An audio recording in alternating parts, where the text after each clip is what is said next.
Alright, hello and welcome to the demo for Midnight at the Disco. It is a, top-down action roguelike.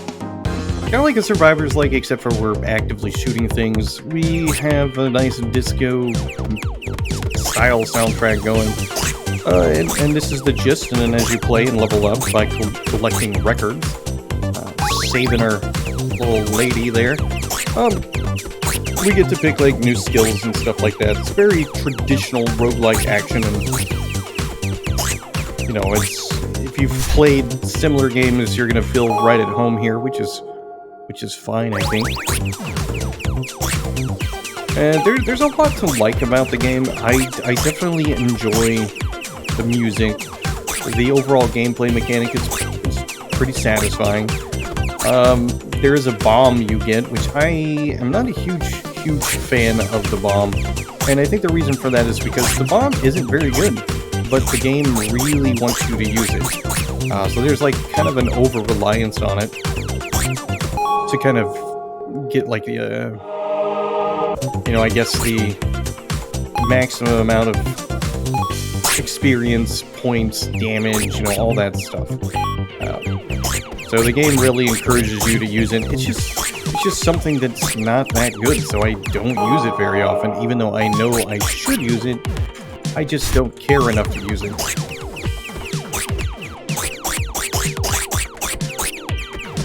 And it is certainly a frustrating aspect of the game, because when you think about a lot of the upgrades that you get, there just aren't really that many either that stand out in a way that I think would be really good. Your hitbox is also a bit larger than I would like.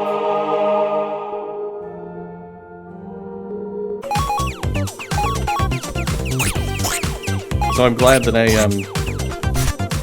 was able to get one of those, make your guy shorter. Your guy also walks around like he's on roller skates, so it feels like I'm sliding around the level, which I don't know if it was if that's intentional. It just doesn't feel quite right.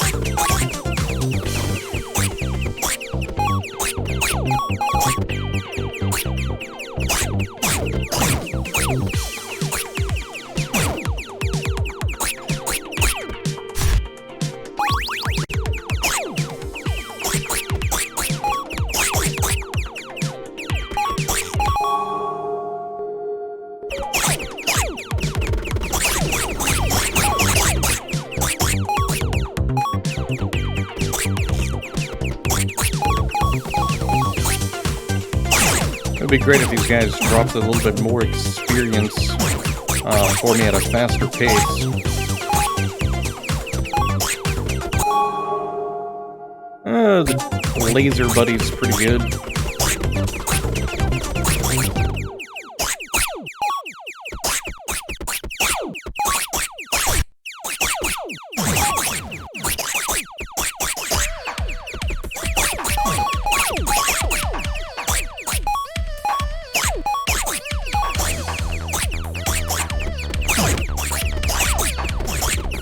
I wish there was a better indicator that we got our person that's over there, because a lot of times I just straight up don't catch them in time.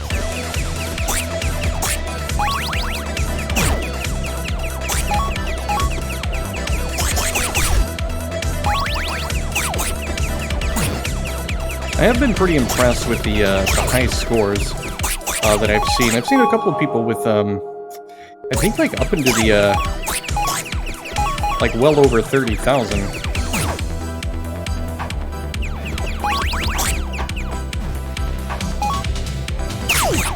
And I don't really know how they were able to get that high. I think I've been averaging about, I don't know, probably 15 to 20,000 each run. I just haven't been able to get as good of a score as I would like. Usually, this area that I'm at right now, where, I don't want to say area, but this part of the game where suddenly you've got, you know, this guy in the middle shooting these kind of like permanent little rocket things. It becomes a little bit more difficult to actually, you know, stop these guys.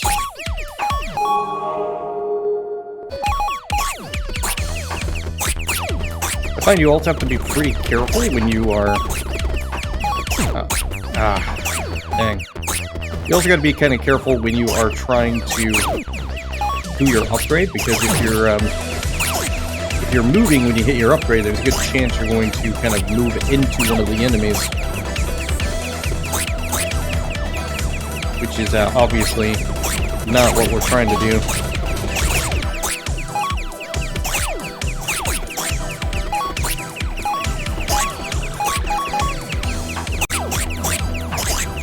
All things considering, I feel as though, for the purpose of this video, I'm doing fairly decent.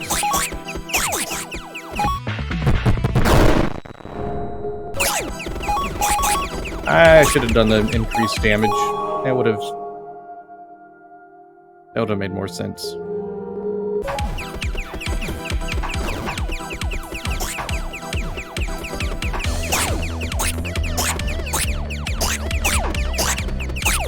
My goal for this video is to, you know, at least hit, you know, 20,000 points. And if I'm lucky, you know, survive for 10 minutes.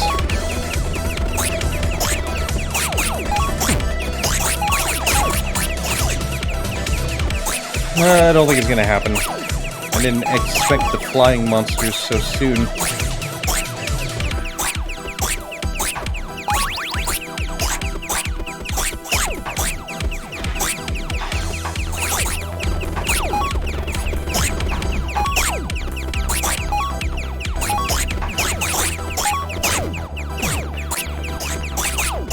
One of the sounds that you get for destroying one of the enemies, or I don't even know if it's for like destroying an enemy or if it's for when something happens. It sounds too similar to like when you take damage, and that messes me up every time.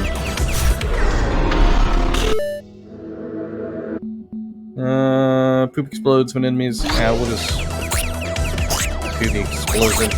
Not really ideal, but my choices are limited, and they're not very good.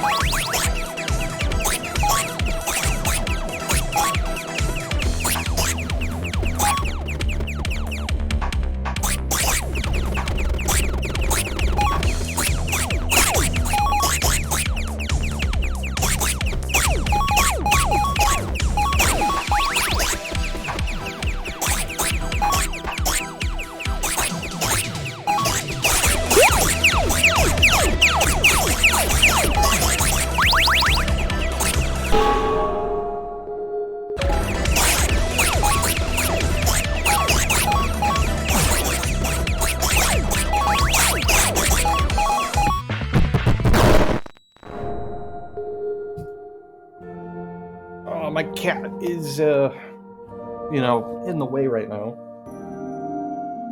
I'm gonna move her so I don't get killed here.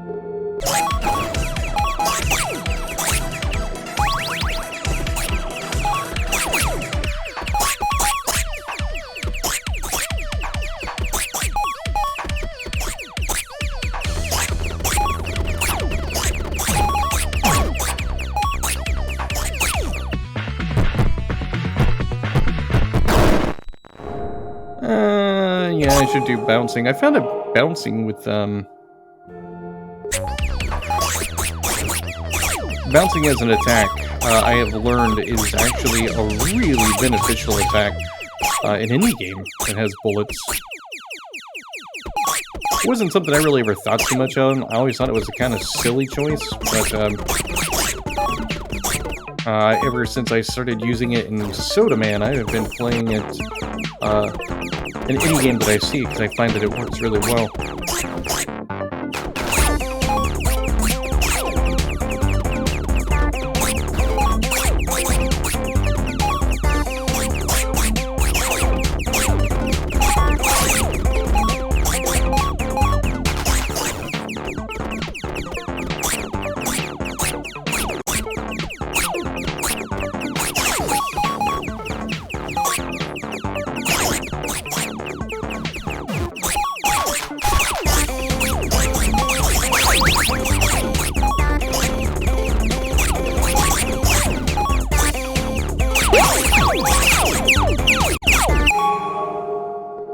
Well, I guess everything is probably gonna, end for us really soon here because I took damage because I didn't see the enemy.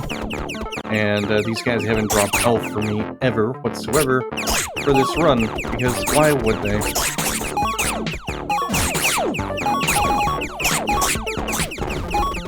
I think part of that is the color scheme doesn't really make it the most easy to, see everything going on. But then also occasionally the enemies just kind of spawn on top of you, and yeah, it's just like not expected.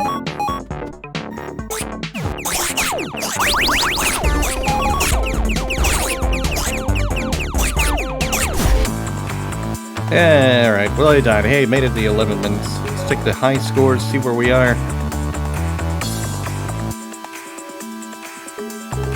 I guess I have to wait until the score finishes. New high score, 33,146. I don't know, does it even show there? Alright, well I have no idea. Like, I definitely got a high score. Better than I suck. I'm better than Trump sucks, but I'm not on the high score on the leaderboard. Well, that hurts my feelings, makes me a little sad. Anyway, well there you go, that's a look at Midnight at the Disco. It's pretty fun, and it gets a solid recommendation from me.